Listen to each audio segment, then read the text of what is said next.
Simplified Chaos, episode 97. Life is beautiful and full of chaos. And it can get slightly out of hand if that shit's not tamed. We're here to share how to simplify the little things to help you lead a more intentional life. This is Simplified Chaos.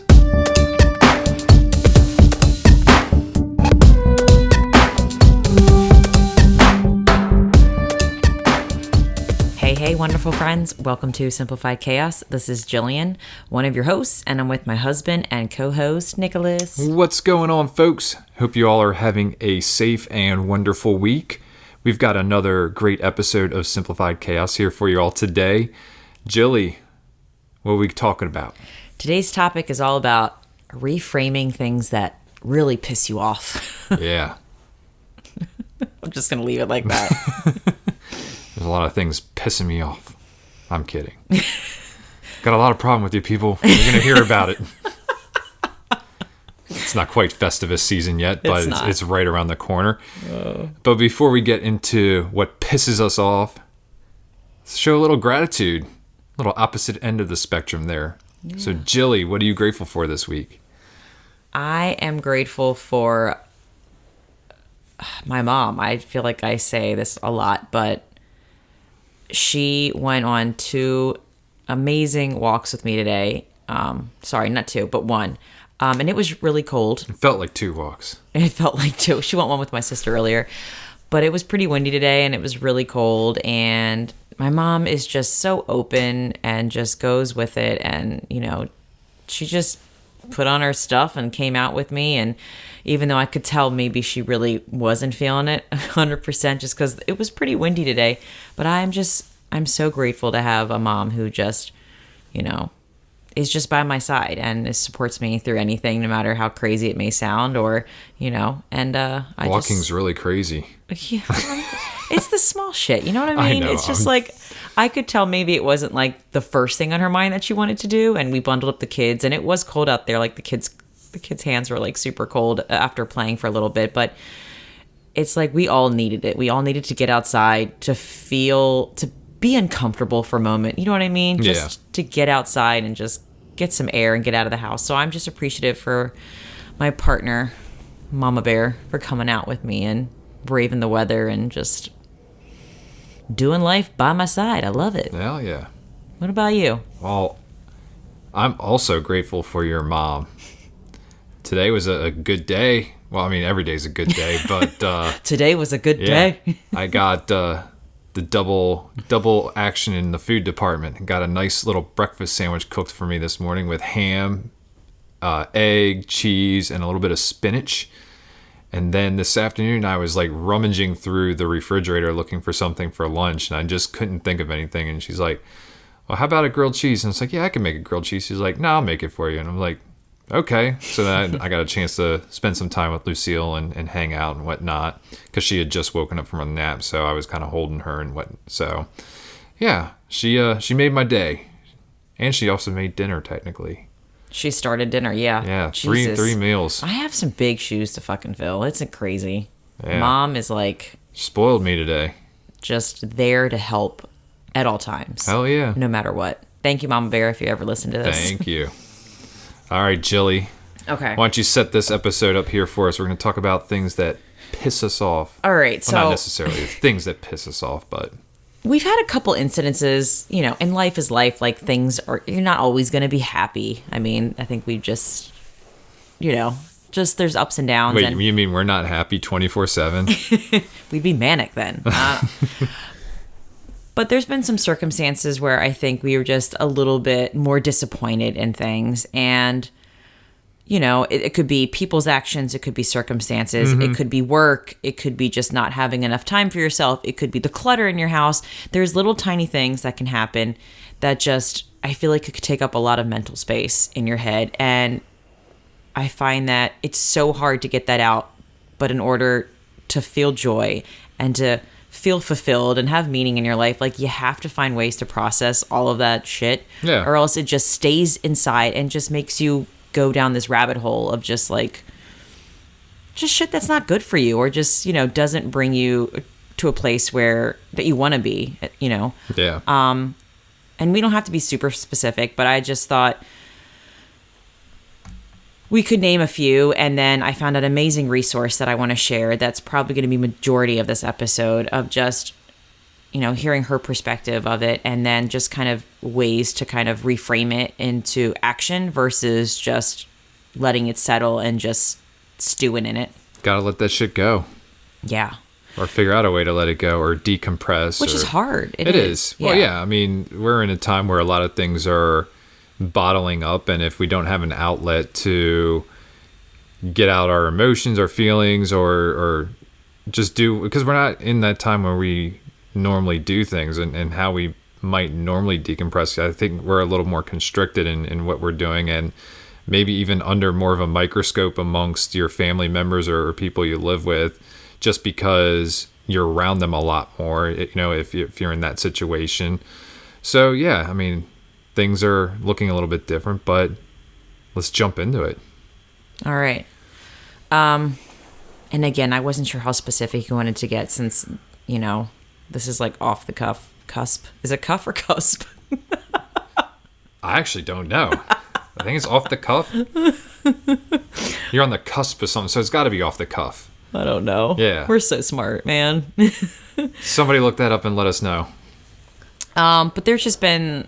We don't have a Jamie to fact check us. No. So there's just been certain things that I've just been feeling like a little bit more pissed off lately, and one of them is just my body, and this is going to sound really weird. And I really don't talk to you about it too much, but I've been like feeling off. Again, I don't talk to you. That's why you're giving me a weird look. And like super bloaty. And I think other women can, when you just feel bloaty, you just feel like it just sucks. Like you just don't feel like your sexiest self. And I've been wearing sweatpants for a while just to be like, these are the only pants that make me feel comfy and loved right now, because all the other pants feel tight as hell. So lately I've just been pissed off at my body, trying to figure out like what's going on. Is it stress? Is it something I'm eating? Like there's so many factors. And I've been trying to find ways to like get through it and process it. But that's just one thing. And then, when I see too much fucking clutter in our house, I'm like, like it pisses me off in the moment. And, I try not to stew in it. And then we've had incidences with people in our life that we don't agree with certain things that they may or may not do when it comes to like COVID, and it is what it is. Like everyone processes things different. Mm-hmm. And there's times where I'm pissed off when I don't get enough me time, when I'm like working and then have Lucille and I'm like, I really just want time to myself. Like, so I just wanted to share like small things that piss me off, but in a good way, like, cause I'm redirecting it into action and positive stuff. So those are just little tidbits in my life that I just wanted to share. I didn't know if you wanted to share anything in particular that, like, I'm grateful, but I still think we can talk about things that like irk us or just get on our nerves sometimes. Yeah, I mean, I think I share some of the things that that you had mentioned there. Obviously, like clutter around the house. It's one of those things where it kind of gets under my skin, but at the same time, we've got 2 little kids who are running around, and as soon as we put something away, it's coming right back out again. And it, it's to be expected. We can't have the perfect house in the situation that we're in, but I guess we'll talk about how we deal with that in just a second, because I was going to dive into that. But those kinds of things. Obviously working in a remote environment at work changes things, and so. There are things that might not be as thoughtful as far as like turnaround time on certain projects, or maybe not enough participation in certain projects just because we're all being pulled in a lot of different directions, and not being able to have that like true face-to-face time to kind of come together as a team. Like, we do have these Zoom meetings, or we use Ring Central. The little plug there. Check out Ring Central for our meetings, and we do collaborate and get stuff done, and we've had some beautiful collaboration over the last couple of months on projects. But then we're still just kind of getting used to and adjusting to our environment. And so some things gets thrown on you spur of the moment, and could have been easily communicated in the office if we were together, but it's kind of last minute. But it's just small things, and it's things you get over, and you go ahead and you put your head down, you get the work done. But yeah, for the most part, I share some of the same small frustrations. But I mean, I don't know if I get truly pissed. Oh, I get pissed off at the Ravens when they lose stupid games to the New England Patriots on Sunday Night Football. But I get over it.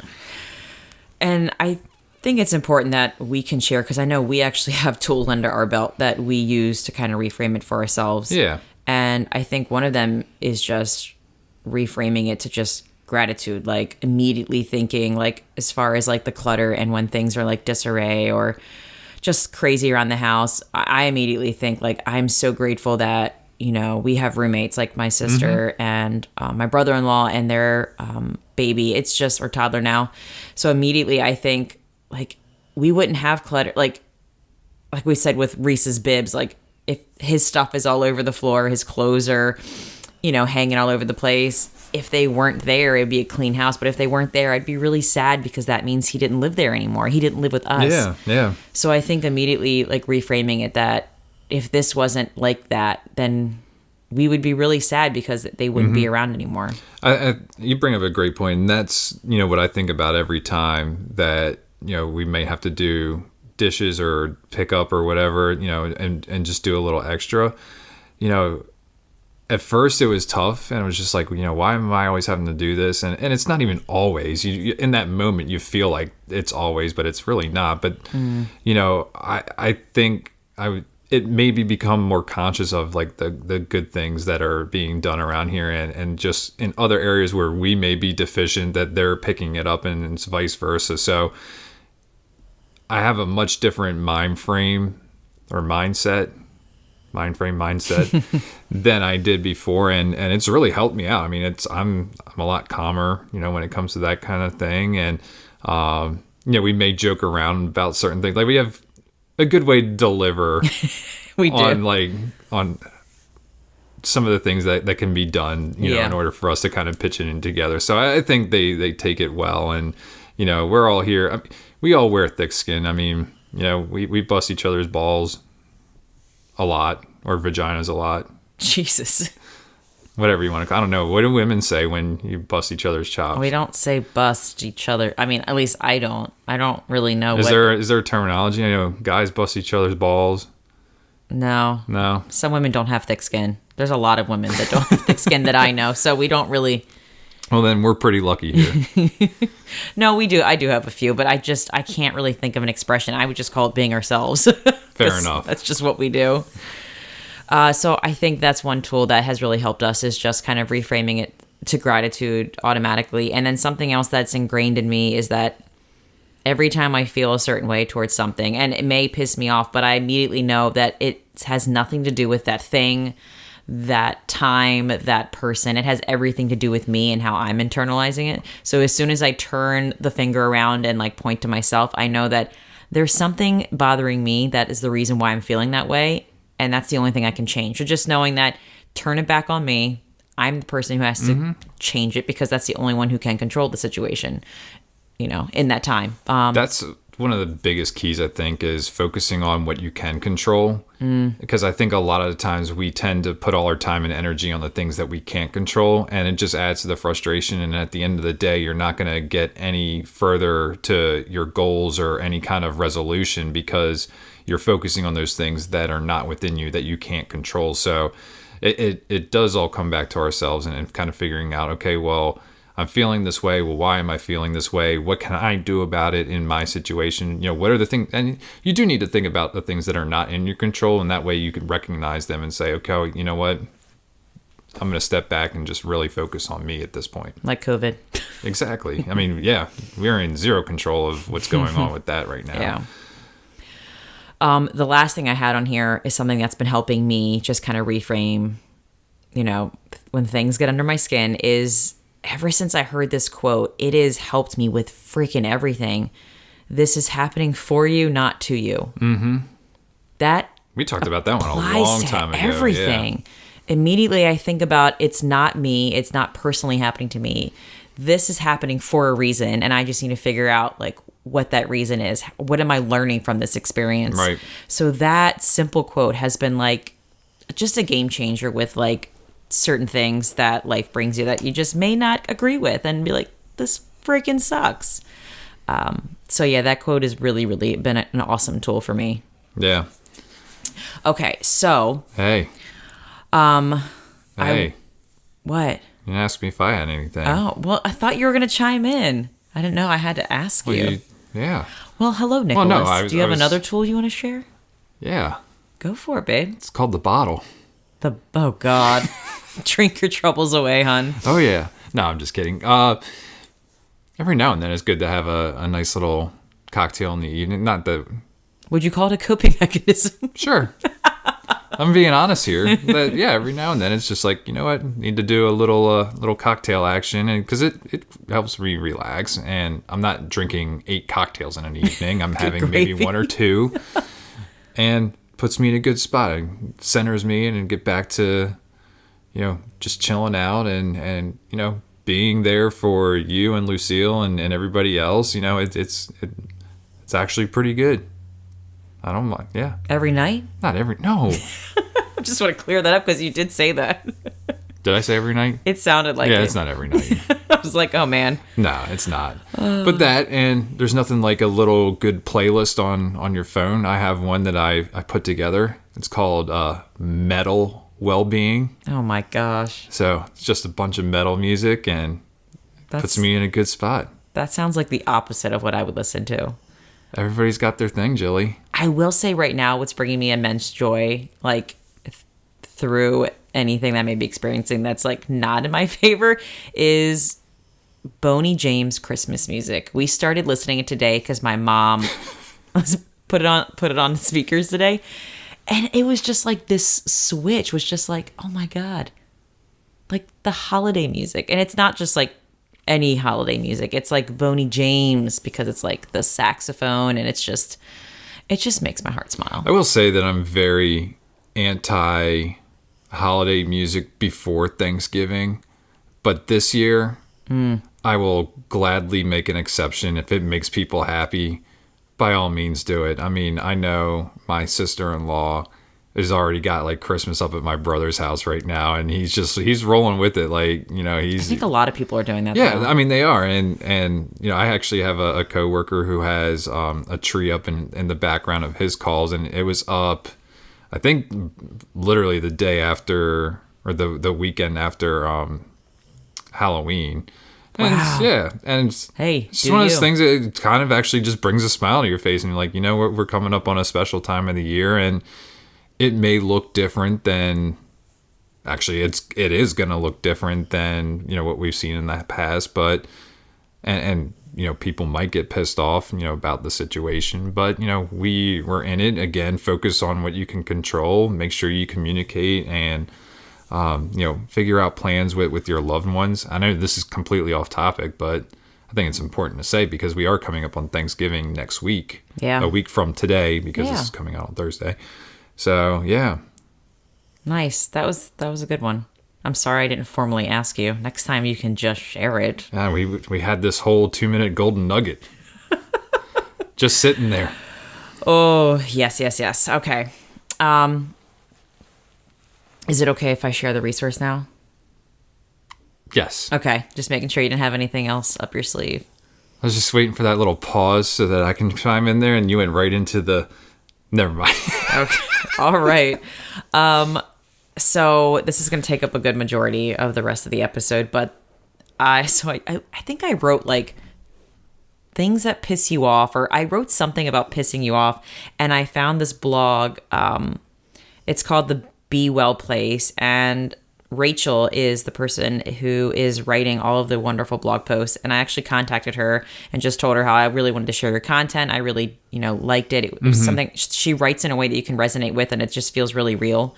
So shout out to Rachel at the Be Well Place. Check her out. She has this blog post titled, The Powerful Thing. Oh shit. I think I just read that wrong. Oh, the most reading is not Jill's forte. The most powerful thing you can do when someone pisses you off. And I just had some like golden nuggets that I want to read out because I just like the way she painted that picture, and then kind of like some action steps that I definitely got and want to share. Before you get into that, might I say we've just dropped the term golden nuggets a couple times within the past 2 minutes. That's awesome. Yeah. Okay. Anyways, without further ado. I do like that phrase, golden nugget. It is a nice one. All right. So she writes about anger, and I love this. She said, anger makes us feel powerful. Our need for control is essentially a power struggle with the rest of the world. Our gremlins want us to be in control of everything, internal and external. And when we aren't in control, our gremlins feel threatened, as if someone or something is trying to take away our power. But superiority is an illusion. It's an illusion, Michael. Nice drop. We'll never have it, which just perpetuates our anger. So we choose to hold steadfast onto this notion that a display of anger instills power, fear, authority over circumstance and people. And when someone pisses us off, we choose anger as our weapon in a desperate attempt to salvage our self-worth. I just thought it was written so well. I love how she talks about them being gremlins and that it's seriously a power struggle, and it is. It's all about wanting to be in control, and that's... Yeah. I completely see that. Oh, I certainly resonate with that, and I definitely do feel it. It is a power struggle, and, anger is like the easy thing to happen and just take over. Like when you get pissed off, I mean, it is just anger, and sometimes you hold it in and sometimes you just lash out right away and without even considering, the other point or how somebody else is feeling or whatever. So I mean, it's just I think a natural defense mechanism. And then she just talks about, when something or someone does, just try not to let that thing occupy your mind. And she writes out, when you allow someone or something to occupy your mind, you run the risk of victimizing yourself to their words and actions instead of taking responsibility for yourself. And then you also run the risk of letting that person control the way you feel instead of controlling your feelings yourself. Mm-hmm. Again, when you just lash out or just, react versus like kind of thinking about the situation. Yeah. She also just talked about allowing whatever it was just to, like, don't think about the person or the thing, don't allow that person or thing to occupy vacancy in your thoughts. And I know, like, all of that is just really hard to do with, like, to not think about it. It really is. But she had something else from another blog post that to me I kind of use that tool in with this. Are you linking blog posts together? I am, and I don't remember the name of that one, but... We'll put it in the show notes. She'll look it up and we'll put it in the show notes. It was something about, instead of focusing on the thing you're angry at and reacting, instead think about things you can control, like your 5 top priorities. Mm-hmm. So thinking about your 5 top priorities and then just writing them down just to kind of refresh your mind, like what truly matters to you instead of that thing that's like, bothering the hell out of you. Yeah. Which immediately when I read that, it helped me out. And there's something, again, about writing something down, like, even in your phone, just jotting it down. Like, it's very powerful. I mean, it really does make you get stuff done, and really, using the journals that we have this year, not only are we tracking our goals, we're holding ourselves accountable, and then you have room to write this kind of stuff down and really go back to it and give it some good thought so that we can improve ourselves, and again, controlling what we can control and moving forward. Yeah. And then most of the time when I do write, like when I was writing down my 5 priorities, which were like, family, just taking care of myself, right. Health. It just seems so silly when you think about the thing you're angry with as you're writing down your top priorities. Like, this really doesn't matter. It's not worth your time and energy. Exactly. Yeah. I think doing that really helps you see the bigger picture and realizing that, why am I spending my time and energy being so angry at that situation or that person? So I really like that tool that I think I'm going to be using instead of just thinking about it, actually writing it down, because just doing this like in my phone was just really healing for me. So yeah, that's it. That's awesome. Thank you, Rachel. I really appreciate your words and the work that you're putting into the world. Absolutely. So those were our resources. Did you have any other ones that you wanted to share? No, that was it. So then hit us with that quote of the day then there, Jilly. The quote of the day is from Buddha. We've had Buddha before. We have. This was actually on her blog, so it made it super easy. I Oh. was like, I like that quote. I'm going to use that. Yeah, hell yeah. So she's a really good resource for this episode. 100%. All right. And Buddha. Holding on to anger is like drinking poison and expecting the other person to die. That's a great quote. I thought so. I need to read more about this Buddha guy. Oh, gosh. It's good shit. It is good shit. And how about that take action challenge there, Jilly? So your take action challenge is to Breathe. That was good. Reframe what's pissing you off in life and seek the joy. Write down your top five priorities. Reframe it into gratitude. You know, I think life is way too short to be spending a lot of our time and energy being angry. So focus on what you can control. There you go. That was a really long-winded one just to get to that. So just focus on what you can control. Focus on your top priorities and yeah. Focus. Yeah. All right, folks. Well, that's going to do it for today's episode. If you like this episode, please do us a favor and help us spread the message. You can do this by writing a review or simply by sharing this episode with a friend. And remember, sharing sparks a conversation, conversation leads to action, and action is how we're able to live a happy and intentional as hell lifestyle. We want to thank you all for listening today, and we will see you again next week. See y'all later.